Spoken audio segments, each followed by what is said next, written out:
নমস্কার বন্ধুরা, লুবনার রাসোইতে আবারও সবাইকে স্বাগত জানাই।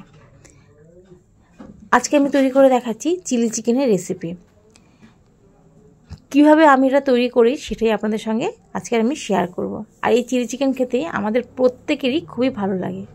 সবার প্রথমে আমি এখানে চিকেনগুলোকে ভালো করে জল দিয়ে ধুয়ে নিয়েছিলাম আর চিকেনের পিসগুলোকে মিডিয়াম সাইজে রেখে দিয়েছি। এবার মাখিয়ে নেব। তার জন্য দিয়ে দিলাম 2 চামচ আদা রসুন বাটা, 1 চামচ গোলমরিচের গুঁড়ো, লবণ পরিমাণ মতো, 1 চামচ লঙ্কার গুঁড়ো আর একটা ডিম। এবার দিয়ে দিলাম 2 চামচ তাতে কর্নফ্লাওয়ার আর 1 চামচ ময়দা। ময়দার পরিমাণটা আমি একদম কমই রেখেছি, তা না হলে কঠিনটা খুব বেশি মোটা হয়ে যাবে। সমস্ত উপকরণগুলোকে এবার হাত দিয়ে খুব ভালো করে মাখিয়ে নিচ্ছি। আপনারা হাতের পরিবর্তে চামচ দিয়েও মাখিয়ে নিতে পারেন। সময় যদি আপনাদের হাতে বেশি থাকে অবশ্যই 3 থেকে 4 ঘন্টা আগে এটাকে মাখিয়ে রেখে দেবেন, তাহলে খুবই চিকেনগুলোকে নরম হয়ে আসবে। আমার সময়ের কমের ক্ষেত্রে আমি আধা ঘন্টা আগে মাখিয়ে নিয়েছিলাম। আর উপর থেকে এবার দিয়ে দিলাম 1 চামচ রিফাইন্ড অয়েল। সব কিছুকে খুব ভালো করে মাখিয়ে আধা ঘন্টার জন্য রেখে দিয়েছিলাম।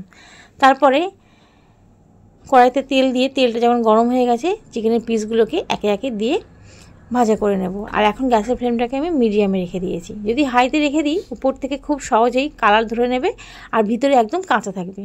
সেই জন্য এই সময়ে গ্যাসের ফ্লেমটাকে মিডিয়ামে রেখে চিকেনের পিসগুলোকে খুব ভালো করে ভেজে নিতে হবে। এক পিঠ ভাজা হয়ে গেলে আমি চামচের সাহায্যে অন্য পিঠটাও ভেজে নিয়েছি। তারপর আমি 2 পিঠ ভাজা হয়ে গেলে এবার তুলে নিচ্ছি। ওই একই তেলে অবশিষ্ট চিকেনগুলোকেও একইভাবে ভেজে নেব।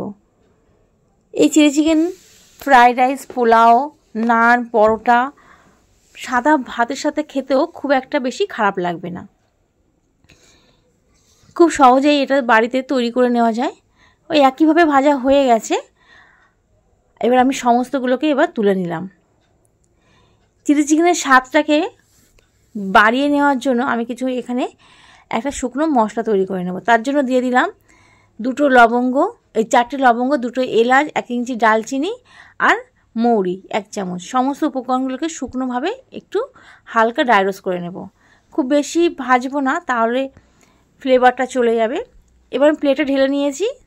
একটু ঠান্ডা হলে পাউডার বানিয়ে নেব। চিলি চিকেনটা আমি ওই একই তেলেই করব যে তেলে আমি চিকেনটাকে ফ্রাই করেছি, কেননা ওর মধ্যে চিকেনের পুরো ভরপুর ফ্লেভারটা আছে। তেলটা যখন আবার গরম হয়ে গেছে দিয়ে দিলাম শুকনো লঙ্কা, তাতে দিয়ে দিলাম 10-12টা রসুনের কোয়াকে আমি কুচি করে নিয়েছি সেটা, আর আদা 1 ইঞ্চি আদাকে টুকরো করে কেটে নিয়েছিলাম ছোটো ছোটো করে, সেগুলো দিয়ে কয়েক সেকেন্ড নাড়াচাড়া করে নিয়েছি। এবার দিয়ে দিলাম একটা মিডিয়াম সাইজের পেঁয়াজকেও ডুমো করে কেটে নিয়েছি আর একটা ক্যাপসিকামগুলোকেও একই রকমভাবে কেটে নিয়েছি। সমস্তগুলোকে দিয়ে একটু নাড়াচাড়া করে নিয়েছি। তারপর চিকেনটাকে দিয়ে একটু লবণ দিয়ে আবার একটু নাড়াচাড়া করে নিয়েছি। আর লবণের পরিমাণটা একদম কম রেখেছি। ওদিকে যখন চিকেনটা ফ্রাই হচ্ছে একটা সস তৈরি করে নিচ্ছি। দিয়ে দিলাম 4 চামচ টমেটো সস, 1 চামচ গ্রিন চিলি সস, 1 চামচ রেড চিলি সস আর soya sauce, dark soya sauce দিয়েছি 1/2 চামচ। জল দিয়ে ভালো করে গুলিয়ে নিয়েছি।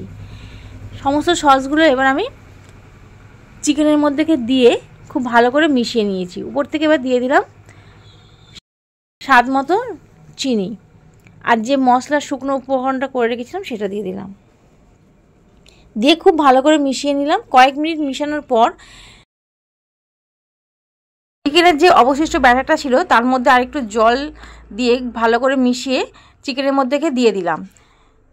দিয়ে খুব ভালো করে এটাকে মিশিয়ে নেব। তারপর উপর থেকে একটু স্প্রিং অনিয়ন ছড়িয়ে দিয়েছি।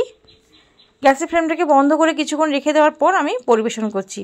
আপনাদের রেসিপিটা কেমন লাগলো অবশ্যই কমেন্টে জানাবেন। ভালো লাগলে লাইক, কমেন্ট এবং সাবস্ক্রাইব করে নেবেন চ্যানেলটাকে। আর এটা ফ্রাইড রাইস, পোলাও, হাত রুটি সব কিছুর সাথে খেতে খুবই ভালো লাগলে। আজকে তাহলে এই পর্যন্ত, আবারও ফিরে আসবো নতুন কোনো ভিডিও নিয়ে। ভালো থাকবেন।